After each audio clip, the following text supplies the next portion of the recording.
I was really a lucky child.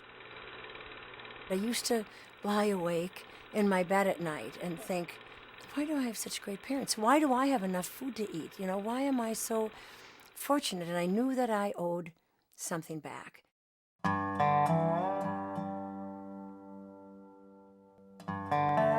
She was born Rebecca Jo Savage in Little Falls, Minnesota. Her dad worked for Minnesota Power and Light, and her mom stayed at home to take care of Becky and her sister Judith.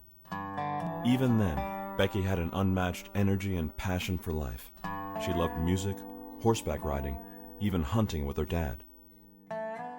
She was a cheerleader, and I was a klutz, and she decided that I should be on the cheerleading squad with her.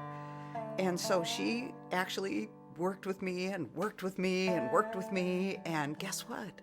I got on the cheerleading squad. She was a leader then. Becky's mom used to tell her not to agonize over problems, but to do something about them. And she learned a few things from her dad, too.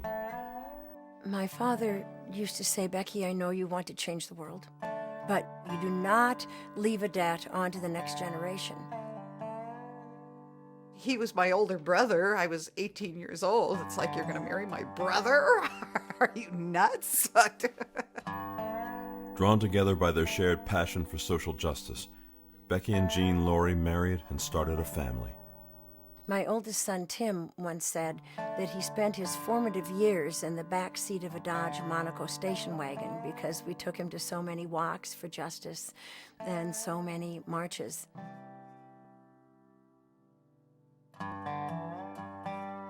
They always thought they would adopt as many as they gave birth to. And they gave birth to 4, ended up adopting 8. The adoption agency would actually call them and say, we have another one. Can you take another one? Well, you're taking one. We have this other one. Can you take them too? So they're like, sure, bring them on up. After living in Washington, D.C. and the Wedge neighborhood of Minneapolis, Becky and Jean moved back to rural Minnesota to raise their kids. I was here with 5 children and 75 cows and 5,000 bales of hay. It was a really steep learning curve. I was born with only, 3 fingers on my left hand and on my right hand, just a thumb, and I had actually 24 surgeries I've actually had to help. And without health care coverage, it was really, we almost lost the farm, and we had to have an auction, and it was really tough. It was really hard. Jean was able to start another business that was a little more successful and somehow salvage the farm and everything else. And it was an unbelievable tough time, but we made it through. In good times, in celebration, and in the darkest days of grief, the Lourey family comes together for love, courage, and strength. The family is so strong, and the family comes together and embraces each other, every single member of the family. We rally around and support one another, and it is incredibly strong.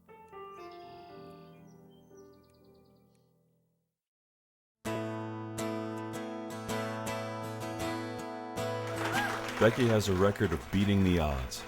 Entering public service, she defeated popular conservative incumbents for both her House and Senate seats. And when I was running for the Senate, I decided I would challenge my 3 opponents to a shootout at the Wealthwood Rod and Gun Club. We shot all afternoon, but on that very first shot that I took with my .30-06, I hit a bullseye, and it went into the front pages of the local papers, and the discussion was over.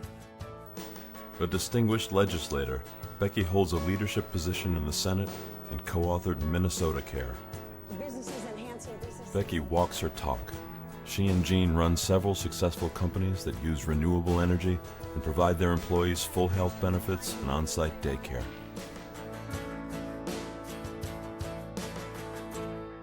I care so much about our state and the people in our state, and I know that we need new leadership with a vision that moves this state to greatness.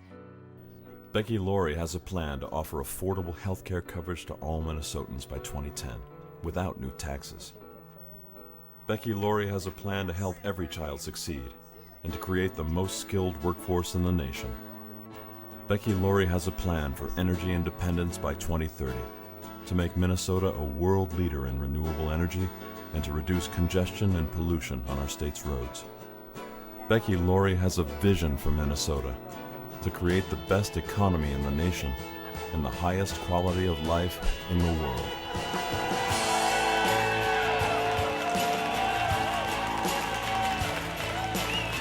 I believe that once she has a true belief, she fights and fights and never gives up until the end.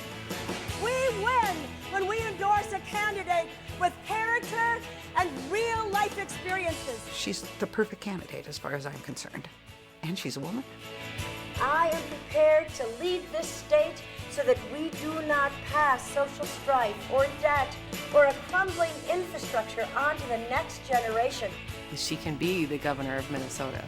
She knows how to do it, and she can do it, and she can do it well. Minnesotans are ready for change. Join with me, and we will return Minnesota to greatness.